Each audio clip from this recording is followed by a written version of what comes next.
you all, thanks you so much for coming back to my channel, Stay Forever True. So I just had like this little mini download that I wanted to bring to you all real quick. So I want to talk about like the fact that everything has a deeper meaning. So an exercise that I will urge you all to do is to just be in a comfortable state early in the morning, late at night, whatever. Even right now, after you watch this video, sit down and think about certain habits that you have. So certain habits that you have, or certain negative energy that you have about yourself, or certain things that you'd be like, oh, I hate that I do this. Like, why do I do this? Like, what is this? So let's just talk about laziness, for example. If you often feel like, oh my gosh, I'm being so lazy, like I have no energy to do anything. Like, why haven't I cleaned up that pile of clothes that's been sitting there for the past 2 weeks? I'm so lazy. Like, if you're constantly telling yourself stuff like that, or I hate this, but some people call themselves idiot all the time. Like, I'm such an idiot. I'm so stupid. Take that word, that energy, that and then break it down. So laziness, and it's crazy, this popped in my head this morning, like as I woke up. Laziness, what does laziness mean to you? So to me, laziness is a combination of procrastination as well as complacency. Before, I was like, okay, no, laziness has to do with procrastination and comfort, but it's not really that you're comfortable. You're complacent. Because the thing with being lazy is that, for me, is that I know that I should do it. I know I can do better, but I'm just like, you know what? It's just easier for me to sit here and not do nothing. Like, I don't feel like doing it, right?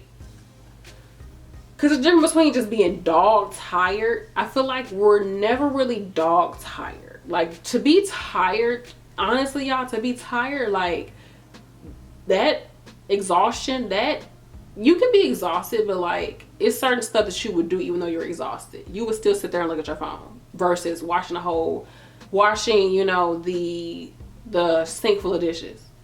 I'm exhausted, but I'm sitting here looking at my phone. You still expending some type of energy, but you'd rather do this than do that because you're complacent. You're like, whatever. I mean, I'm just gonna be okay where I'm at. Like, it's cool. Like, I don't. So then you break it down even more. What is complacency? What is procrastination? So you'll have laziness at the top. You'll have procrastination, complacency. Well, procrastination, complacency. So what does it mean to be complacent? Complacent means to not want to be where you're at, but being like, you know, being like, it's okay. It doesn't matter. Yeah, I'm here, but it is what it is. Then it goes back to you're lazy. That's why you're complacent, right? But it goes even deeper. So let's look at procrastination. Procrastination is a mixture of a lot of things. Procrastination is anxiety. But I think one of the biggest things behind procrastination is a sense of low self-esteem, low sense of self-worth, and also anxiety. Because you like, yes, I know I'm supposed to do it, but it's just like, it's going to be too hard. Like, it's going to be this, it's going to be that. And that's where anxiety comes in, because you're thinking that it's going to be something that it's not. Or you're thinking it's going to be this, and this. I can't do it because this, and this. Like, you're creating anxiety around it. You're creating all these blockages and clouds around it that may or may not even be there. That's part of procrastination, as well as looking at procrastination and complacency. I think what comes to the core of both of those things is a diminished sense of self-worth and self-esteem. Why? Because anybody that knows for sure that if I do this, that, and the third, I'm gonna get this, that, and the third results, you're gonna do it. You're gonna make it happen. But if there's some inkling of you that feels like, but I mean, I don't look like her, or I don't like, I'm not that good at this, or I'm not that smart enough, or, you know, I've always lived in a messy house. I talk about houses because to me, having a clean house is so important, but it's just like, your girl I have not elevated there yet, but I'm getting there. But I just be like, these kids is mad. But girl, sometimes it be you, because I'm a Cancer. Y'all, we hoarders. We gotta do better, Cancer gang. And I'm a Virgo rising, like I should be better, but I be hard on myself. So anyways, the inkling of it is self-worth. There's part of you that's like, I'm not worthy of that. I'm not worthy of looking the way that I want to look. So instead of me doing what I gotta do to look that way, to have a body yaddy yaddy, I'm gonna sit here on my couch listening to this, watching other people, scrolling through Instagram, and eat. I'll get to it tomorrow. It's cool. Laziness, procrastination, complacency. It all comes down to that. But at the root of that is that you don't have the self-confidence, the self-esteem, and the greater sense behind all of that, a sense of self-worth. Your self-worth is low. And if you notice, and this is so, I've heard other people talk about this, but I'm feeling it more and more, like your self-worth is low, is connected to your money, right? Because if you think about it, the way we spend our time really shows how much money we're making. If you spending your time, a lot of your time being complacent, if you spending a lot of your time procrastinating, a lot of your time sitting back, looking at everybody else, being a spectator, it's going to reflect in your income. It will reflect in your income. Big time, because at the base of that is your self-worth. You have a low sense of self-worth. You just do. This video went somewhere else, but you can do this with every bit of your life. Every little thing that you say about yourself or that you see within yourself that you want to change, try to get to the root of why it hasn't changed. Try to get to the base of it. And then work through that. Okay, so once I got to the base of it, okay, that it has to do with my self-worth, what about myself do I love? What about myself do I like to celebrate? What about myself am I just super proud that I have this, trait or this characteristic or this physical da-da-da-da? What about me am I really proud of? What is something that I've done in my life that I'm extremely proud of? Something that I did not want to do, or I was afraid to do it, or I had anxiety, or I might have once in my life been lazy about doing it, but I still did it and I freaking killed it. Start to think about those things. And it's crazy because I was reading the book and it was talking about whatever you do to do one thing, you literally are doing the same thing to do the next thing. So for example, something for myself, I graduated at the top of my class in nursing school, right? So working full time, I didn't have kids at the time, but I graduated at the top of my class. I was working full time the entire time during nursing school for like the first 6 months. I did not have any break. I went to school every single day. I didn't have any off day from school or work. And so the same amount of energy that I took into that, like what did I have at that time? So right now, my goal is to get this body yaddy together. Like I'm 30, I have body goals. I know I can freaking accomplish it because I have lost weight in the past.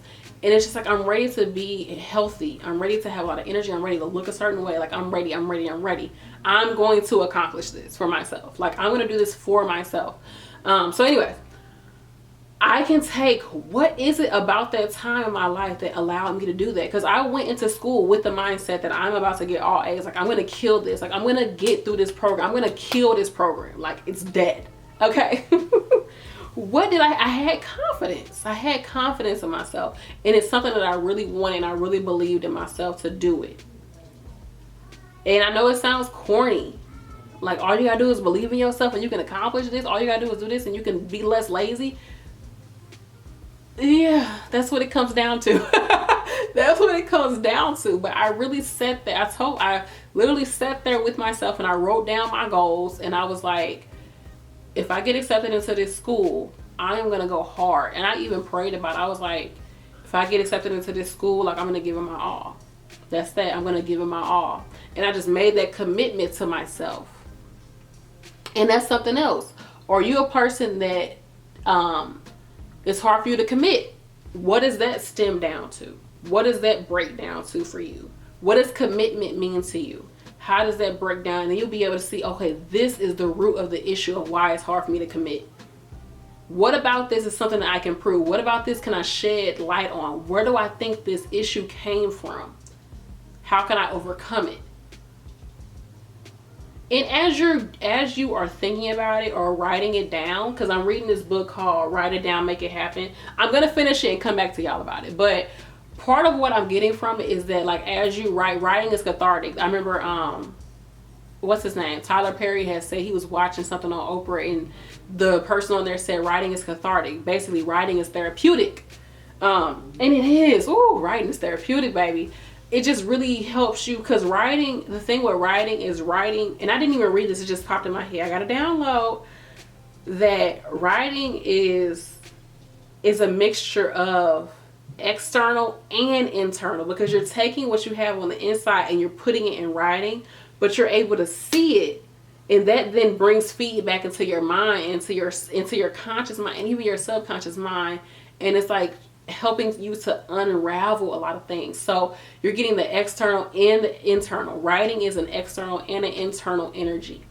So it's a cycle, it's a cyclical energy that's going to help you to put the energy out there, but then also the act of writing and seeing it is going to also bring the energy back into you and help you to reflect on what you wrote. Oh, writing is cathartic. Yeah, I'm done. I'm over it.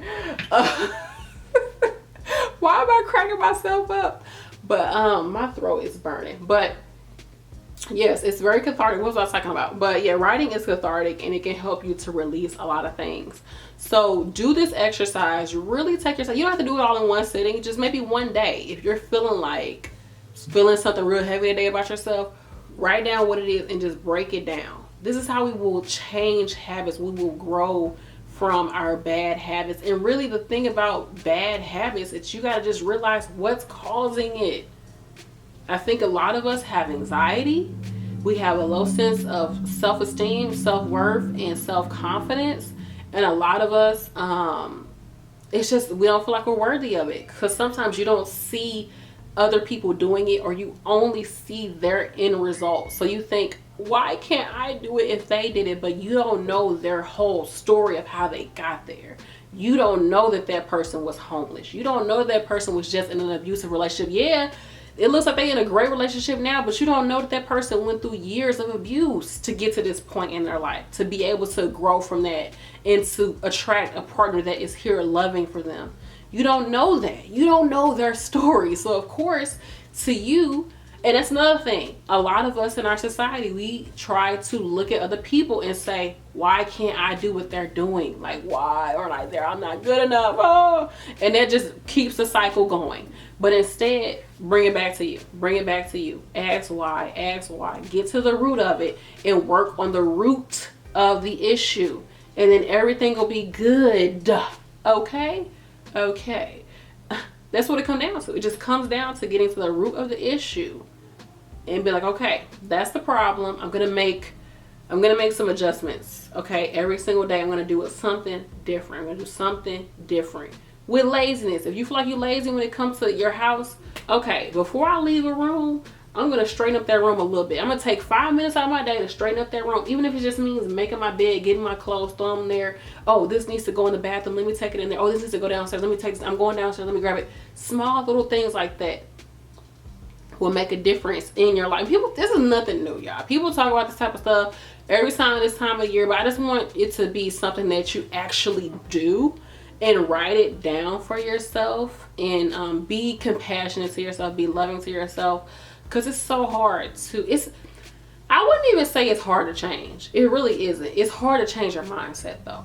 But even that, it can be changed. Like the thing is like I'm like I said, I'm on a weight loss and health journey, because I have a negative relationship with food. I have bulimia growing up, and I had very distorted, you know, I'm a Virgo rising, y'all. Virgo rising, y'all know what I'm going through. Y'all know what I'm going through. Virgo energy is distorted. Like we don't always see the best in ourselves. It's very difficult. Energy. You're very hard on yourself when you have that energy. And then we all have that at some part in our chart. You're going to be very Virgo-like in your chart. That's a video. But mine is my self-image, and so I don't want to just lose the weight and look a certain way, but I want to have a healthy relationship with food, and I want to have a lot of energy, and I want to make sure that I'm nourishing myself like in other ways that are not associated with food. But I have to get to the root of where these issues or distorted ideology or, you know, ideals about myself are coming from, so I can heal it. That's the thing. Like, don't just look at it as like, what's somebody doing? Oh, they just got a bad attitude, or I'm just this, I'm just that. No, it's a reason why you're doing that. Realize that there's a reason behind every action. Every behavior has a reason behind it. So this is even the case with your kids, with the people around you. This is why when you meet somebody and they act like a straight a-hole, you're like, oh my goodness, this person's a mess, I can't stand them. And then somebody slip and be like, they're going through a divorce right now. They be like, oh dang. You start to see that there's a deeper reason behind why that person might be acting like that. So you start to have compassion for them, and you can tolerate them more, and you're like, okay. The same with you. Once you get to a deeper understanding of why you do certain things, then you can be like, okay, yes, that happened, or yes, that's the case, but I can overcome this. Don't just stay, because some people will stay in that energy of like, oh, well, I'm like this because my mama never showed me no love. Okay, so you're gonna just keep blaming your mama for the rest of your life? No. I'm gonna need you to be like, okay, I have an issue with, giving and receiving love because I didn't have it as a child, but I can heal that. I can do some child, like inner work. I can do some shadow work. I can do some child, childhood. Oh my goodness, I'm freaking forgetting it. But it's basically like you do some child work and you regress into your childhood and you like nurture your inner child, and it's like inner child work. I can do that, and I can heal that part of myself, and I can overcome that, and I can learn to give and receive love freely. I know that right now I'm in a space where I can safely give and receive love. It's okay for me to love people. It's okay for me to receive love, and it's okay for me to show my mother compassion. So it's okay for me to forgive my mother for her not being able to give me the love that I needed as a child, and that's okay, and I can move past that. But if you just one of them people that's just like, oh, I didn't have this, or that's why my life, you're not gonna grow, because we all can point at some point in our life where we were in a lack, or where we can say this is the reason why this happened, and we can all just be like, well, that's what it is. Like, I don't know what to tell you. No, that's not what you came here. You didn't come here to be in that state. You came here to overcome it, to show other people that they can overcome it, and to also blossom into something totally different than where you came from. And my throat is like gone right now. I need some throat chakra crystals. Where y'all at? Oh, let me get the soda light. My throat chakra is dead. It's dry. Speaking of crystals, go check out my website. I got crystals up for sale on my site. But yeah, I love you all. I appreciate y'all. I hope this video resonates with someone. Hope that it helps you all, because that's what I'm here to do. I know that's part of my soul's journey, is to help, to heal others. And honestly, that's what we're all here to do. We're all here to help heal each other. Honestly, like, oh my goodness. It goes, I already feel better.